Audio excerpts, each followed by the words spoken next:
જાણીશું અમારી સાથે હસમુખ લુણાગરિયા ખોડલધામના પ્રમુખ જોડાઈ ગયા છે, માફ કરશો ખોડલધામના પ્રવક્તા જોડાઈ ગયા છે। હસમુખભાઈ, આ જે હુમલાનો આરોપ મૂકવામાં આવ્યો છે તેને લઈને આપની પ્રતિક્રિયા પ્રથમ તો। જે બેન બન્યું છે એ યોગ્ય નથી, પણ બંને મિત્રો એક લગ્ન પ્રસંગે મળ્યા હશે અને કંઈ બી ચર્ચા થઈ હશે, એના અંતે આ જે કંઈ બન્યું છે એ બન્યું છે બેન। અને પછી એ જે ઘટના બની અને ઘટના પછી એમાં ખોડલધામ અને સરદારધામનો ઉલ્લેખ થાય તો બંને સંસ્થાઓ, ખોડલધામ અને સરદારધામ બંને સંસ્થાઓ સમાજ માટે કામ કરતી સંસ્થાઓ છે, બંને સમાજના હિત માટે કામ કરતી સંસ્થાઓ છે। એટલે એમના બનાવ બાદ બંને સંસ્થાઓને આમાં ઇન્વોલ્વ કરવી એ મારી દ્રષ્ટિએ યોગ્ય નથી। હસમુખભાઈ, એવો આરોપ મૂકવામાં આવી રહ્યો છે કે જે ખોડલધામના ચેરમેન છે જી અને સરદારધામ છે તે વચ્ચે વોર ચાલી રહી છે અંદરો અંદર। બિલકુલ નહીં બેન, એવા ઘણા બધા સમાજના આગેવાનો છે કે જે બંને ટ્રસ્ટમાં કોમન ટ્રસ્ટીઓ હોય, રાઈટ। ઘણા બધા મિત્રો એવા છે કે બંને ટ્રસ્ટમાં કોમન ટ્રસ્ટીઓ હોય, સમાજની સંસ્થા છે એટલે એમાં વોરનો તો કોઈ સવાલ આવતો નથી। જ્યારે વ્યક્તિગત હાજી જયંતિભાઈ, માફ કરશો હસમુખભાઈ, જયંતિભાઈનું કહેવું છે કે નરેશભાઈના કહેવાથી, ખોડલધામના ચેરમેનના કહેવાથી મારી પર હુમલાની ઘટના બની છે અને જે પીઆઈ પાદરિયા છે તેમણે હુમલો કર્યો તો સાથે જે એવું કહેતા હતા કે તમે ગદ્દારી કરી છે સમાજ સાથે, રાઈટ। એ તો બેન એ એમનો અંગત પ્રશ્ન છે। જયંતિભાઈ આવું કહેતા હોય કે ખોડલધામના ચેરમેન નરેશભાઈના કહેવાથી છે, તો એ વાત કેટલા અંશે વ્યાજબી છે એ બેટર છે કે મારા કરતા આપ વિચારી જુઓ। જ્યારે નરેશભાઈ કોઈ પણ વ્યક્તિ માટે, જ્યારે 18 વર્ષને સાથે રાખીને ચાલતા હોય, કોઈ પણ વ્યક્તિ માટે આવું વિચારી બી ના શકે, ત્યારે એ સમાજનો દીકરો છે, સમાજ સંસ્થા સાથે જોડાયેલા છે જયંતિભાઈ, તો જયંતિભાઈ માટે આવું કહે એ કેટલા અંશે વ્યાજબી હોય। એટલે આવું નરેશભાઈએ કીધું બી ના હોય। એમના વ્યક્તિગત અને એમના બંને મિત્રોની ચર્ચાના અંતે જે લોકોને મતભેદ અને મનભેદ ઉભા ત્યાં હોય અને પછી આ સંસ્થાઓને અને ચેરમેન સાહેબને આમાં વચ્ચે નાખે તો એ વાત યોગ્ય છે નહીં, એ વાત વખોડવા લાયક છે મેડમ। એટલે હસમુખભાઈ, સરદારધામના ઉપપ્રમુખ કહી રહ્યા છે એટલે સવાલ થઈ રહ્યો છે કે કોઈ એવી વાતચીત ચાલી રહી છે, વિવાદ ચાલી રહ્યો છે કે જે વચ્ચે બંને સંસ્થા વચ્ચે મનમેળ નથી થઈ રહ્યો। બેન બંને સંસ્થાઓ સમાજની સંસ્થાઓ છે, રાજકોટ બેઝ સંસ્થા છે ખોડલધામ છે એ, અને પૂરા ગુજરાતમાં એની સેવાકીય પ્રવૃત્તિઓ અને સમાજ હિતની પ્રવૃત્તિઓ કરે છે। સરદારધામ છે એ અમદાવાદ બેઝ છે, સરદારધામ છે એ એની રીતે સમાજ હિત અને પ્રવૃત્તિઓ કરી રહી છે બેન। એટલે બંનેની વચ્ચે મતભેદ, બંને સંસ્થાઓ અલગ છે, સમાજની સંસ્થાઓ છે, તો મતભેદ હોવાનો તો એમાં કોઈ સવાલ નથી આવતો।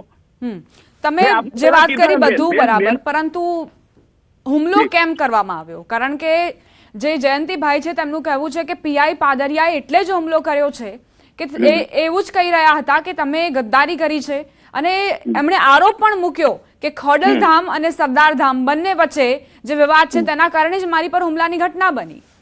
બેન હું આપને એ જ કહું છું, ફરી વાર આપને કહું કે બંને સંસ્થાઓ સમાજની સંસ્થાઓ છે, તો એમાં સરદારધામ અને બંને મિત્રો છે ખોડલધામ સાથે સંકળાયેલા છે। સાંભળો, તો પીઆઈ પાદરિયાએ હુમલો કેમ કર્યો? હું એ જ કહું છું કે બંને મિત્રો એક પ્રસંગમાં મળ્યા, એક પાર્ટી પ્લોટમાં મળ્યા હશે અને એ વખતે એમને જે કઈ ચર્ચા થઈ હશે એ એમના અંગત કારણો હોય, પૂર્વગ્રહો હોય, એકબીજાને શું હોય એ બંને મિત્રો જાણતા હોય, અને એ એમના વાતચીત અને ચર્ચાના અંતે એકબીજાને બોલાચાલી થાય અને એમાં સંસ્થાને વચ્ચે લાવે તો એ તો વાત યોગ્ય નથી ને બેન।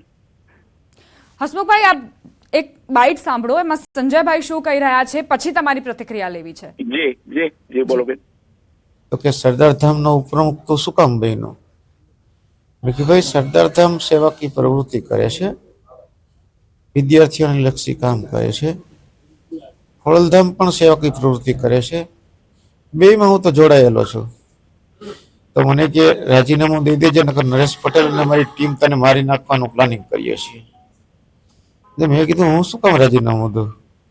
મેં કઈ ખરાબ કર્યું નથી, મેં કોઈ દી કોઈના વિશે ખરાબ બોલ્યો નથી।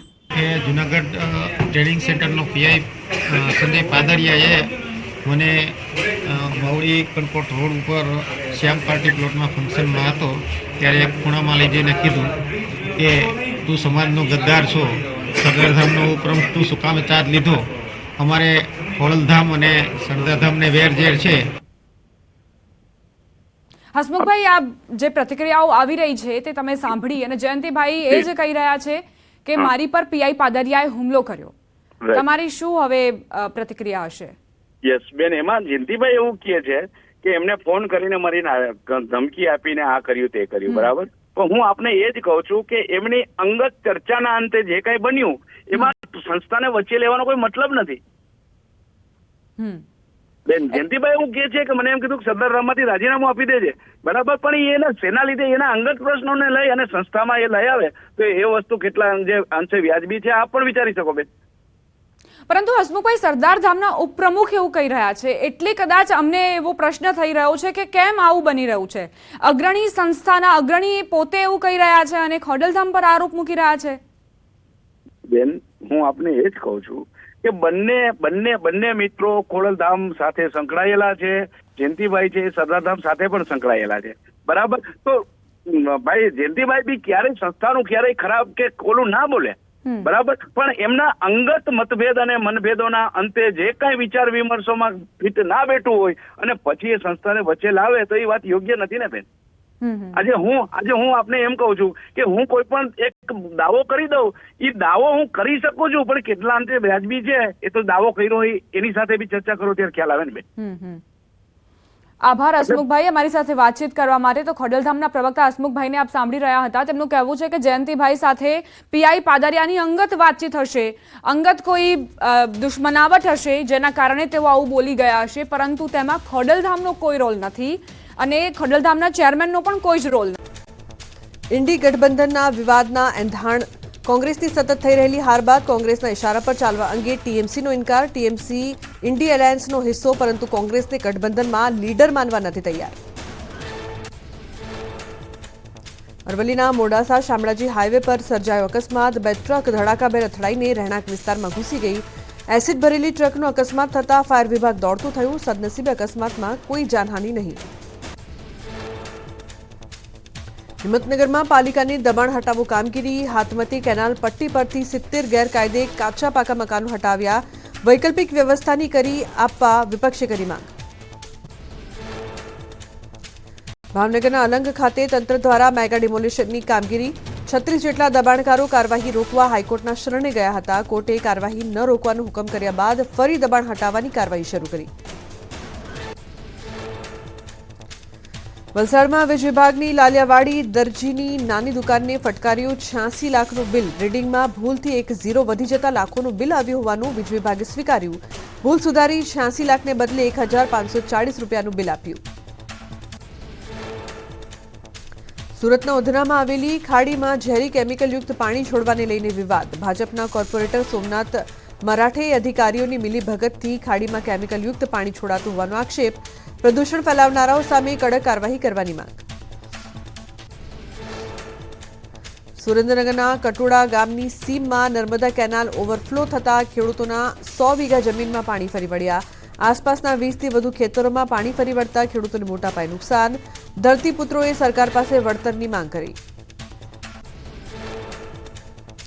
ગીર સોમનાથના કોડીનારમાં ડીએપી ખાતર માટે લાગી લાઈન. 1 મહિના બાદ ખાતર આવતા ખેડૂતો મટ્યા. લાંબા સમય બાદ ડીએપી ખાતરની ગાડી આવતા ખેડૂતો મટ્યા. ખાતરની ગાડી આવતા મહિલાઓ પણ કતારમાં જોવા મળી. વડોદરાના પાદરા જંબુસર હાઈવે 4 લેન કામગીરીને લઈને ખેડૂતોનો વિરોધ. નોટિસ કે જમીન વળતર ન આપ્યા વિના ખેડૂતોની જમીન પર કામ શરૂ કરાયાનો આક્ષેપ. વળતર અંગે વારંવાર રજૂઆત છતાં ઉકેલ ન આવતા ખેડૂતો આકરા પાણીએ.